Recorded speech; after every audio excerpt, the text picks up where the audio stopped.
খেলার মাঠ দখল কেন? খেলার মাঠ দখল কেন?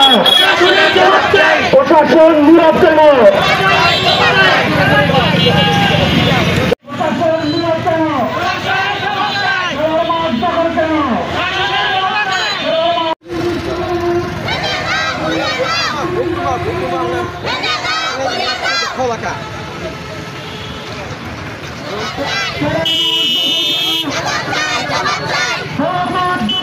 খেলার মাঠ ফেরত চাই, আমাদের দাবি একটাই। খেলার মাঠ ফেরত চাই, হিন্দু আদিবাসী ভাই ভাই, আদিবাসী মুসলিম।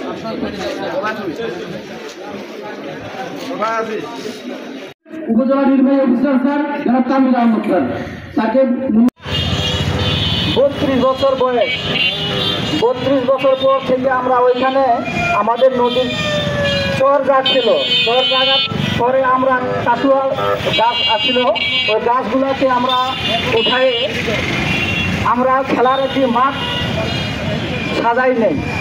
তারপরে আমরা ওই খেলার মাঠটাতে আমরা দীর্ঘ 25-30 বছর ধরে আমরা খেলে আসছি এবং কি আমার বুথ করা হওয়ার পর থেকে কিন্তু আমরা ওই মাঠে খেলতেছি।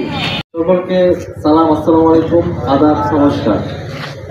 পাল্টাপুর ইউনিয়নে যে খেলার মাঠ, সেটার যে দখল কিংবা অবৈধভাবে হস্তক্ষেপ করার একটি অভিযোগ এবং আপনাদের মানববন্ধন বিষয়গুলো প্রশাসনের নজরে এসেছে। আমরা কথা দিতে চাই, বলতে চাই প্রশাসনের পক্ষ থেকে খেলার মাঠ রক্ষার জন্য সর্বোচ্চভাবে সকল ধরনের প্রচেষ্টা আমরা শুরু করেছি এবং অব্যাহত রাখবো।